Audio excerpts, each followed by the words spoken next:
ایک بات تو یہ ہے. دوسری بات میں یہ عرض کروں گا کہ دنیا میں بہت سی سچی باتیں کہی جاتی رہی ہیں، لیکن ان میں ایک مثال اس کی بھی ہے. یہ بھی ایک انتہا درجے کی سچی کھوکھلی بات ہے کہ یونیفارم سول کوڈ ہندوستان کے مختلف فرقوں میں اتحاد پیدا کرے گا. بالکل یہ ایک بچکانہ بات ہے. کوئی بچہ کہہ سکتا ہے، کوئی سمجھدار آدمی کہہ ہی نہیں سکتا. میں نے کہا اور ڈنکے کی چوٹ پر کہا، اور یہ اس وقت بھی ڈنکے کی چوٹ پر کہتا ہوں کہ آپ سب کو معلوم ہے کہ پہلی جنگ عظیم اصل میں برطانیہ، فرانس اور جرمنی کے درمیان ہوئی، اور برطانیہ اور جرمنی اصل اس کے فریق تھے، اور انہی کی وجہ سے جنگ پھیلی اور وہ عالمگیر جنگ ہوئی. اور سب کو ہر پڑھے لکھے آدمی کو معلوم ہے کہ برطانوی اور جرمن یہ دونوں کرسچین ہیں. ایک بات.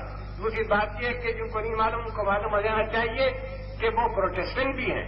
یعنی فرانس تو رومن کیتھولک ہے، لیکن اصل لڑائی جرمن اور برطانیہ کے درمیان تھی. دونوں کرسچین تھے، دونوں پروٹیسٹنٹ تھے. ان کا یونیفارم سول کوڈ، ان کا سول کوڈ بھی ایک ہی تھا اور اب بھی ایک ہے. وہاں جو شادی کے طریقے ہیں سارے یورپ کے تمام مسیحی اقوام میں، مسیحی ملکوں میں ایک ہیں. بتائیے یہ یونیفارم سول کوڈ ان کو جنگ سے کیوں نہیں بچا سکا؟ اور پھر اس کے بعد دوسری جنگ ہوئی، اس میں بھی جرمن اور برطانوی اصل فریق تھے. یہ سول کوڈ کیوں نہیں بیچ میں حائل ہو سکا، راستہ روک کر کھڑا ہو سکا؟ اور میں نے کہا کہ آپ کبھی کچہری میں چلے جائیے، آپ دیکھیے گا کہ مسلمان کے خلاف مدعی ہے، ہندو کے خلاف مدعی ہے. ان دونوں مسلمانوں کا سول کوڈ ایک ہے، ان دونوں ہندوؤں کا سول کوڈ ایک ہے. لیکن یہ مسلمان مدعی جو اس مدعا علیہ کے خلاف آیا ہے، یہ اس کو ہرانے کے درپے ہے، اس کے گھر میں حل کرا دینا چاہتا ہے، اس کو ذلیل کرنا چاہتا ہے. اور دونوں کا آئینی قانون کا جو وہ شرعی قانون ہے وہ ایک ہے. یہ تو بالکل سچی بات. حیرت کی بات یہ ہے کہ یہ ایسے پڑھے لکھے سمجھدار لوگ کیوں اس کو بار بار کہتے ہیں اور اس کے لیے کیوں کوشش کی جاتی ہے. ابھی جیسا کہ ضیاء الرحمان صاحب نے کہا کہ یہ جو یونیفارم سول کوڈ، اس میں یہ تھوڑی ہے کہ ایک ہی مذہب کا سول کوڈ سب پر ہوگا، یہ ہندوئی سول کوڈ سب پر ہوگا. اپنا سول کوڈ رکھتے ہوئے ان کے اندر یکسانی پیدا ہو. تو ایک بات تو یہ ہے کہ جو اصل اتحاد پیدا کرنے کی جو چیزیں ہیں ان کی طرف کسی کی توجہ نہیں ہے. اور پھر یہ وقت تو بالکل اس کا نہیں ہے. اس وقت ملک کو آگ لگی ہوئی ہے. آپ یقین مانیے میں بغیر کسی معذرت کے اور بغیر کسی اشارے کے میں کہتا ہوں ملک جل رہا ہے. ملک فسادات کی آگ میں جل رہا ہے.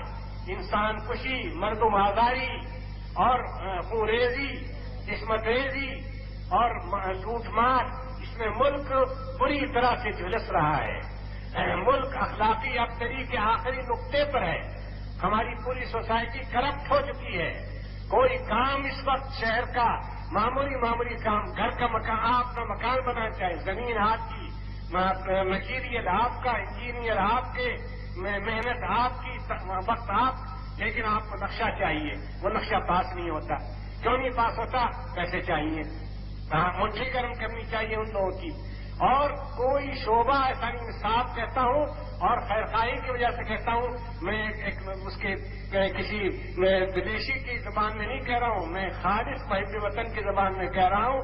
کوئی شعبہ ہمارے ایڈمنسٹریشن کا ایسا نہیں جس وقت کرپشن سے پاک ہو. قدم قدم پر. میں نے تو ایک مرتبہ راجیو جی مجھ سے ملنے آگے پرائم منسٹر ہونے سے پہلے، میں جہاں دہلی میں ٹھہرا کرتا ہوں، وہ ارون نہرو جی دونوں آ گئے کہ ملک کے مسائل پر کچھ مجھ سے گفتگو کریں گے. کسی نے ان سے مبالغے کے ساتھ کچھ کہہ دیا ہوگا. میں نے کسی پولیٹیکل پارٹی کا آدمی ہوں، نہ لیڈر ہوں، لیکن یہ ان کی وہ حب الوطنی تھی، حقیقت پسندی تھی. بھائی ایک پڑھنے لکھنے والے آدمی سے بات کرنی چاہیے. میں نے ان سے کہا کہ راجیو جی اب تو یہ ڈر معلوم ہونے لگا ہے کہ ہم اپنے ملک کے ہندوستان پر ہمیں فخر تھا، اس کے کسی درخت کے نیچے کھڑے ہوں گے تھوڑی دیر کے لیے دم لینے کے لیے تو پیسے مانگے گا کہ نہیں؟ کہیں وہی پیسے نہ مانگنے لگے. تو میرا منہ دیکھنے لگے اور ایک نے دوسرے کی طرف اشارہ کیا کہ سب مولانا کا موڈ ٹھیک نہیں ہے اور مولانا ایسی باتیں کر رہے ہیں جو واقعی فکر کی ہیں، پھر ہم بات کریں گے. اور وہ رخصت ہو گئے.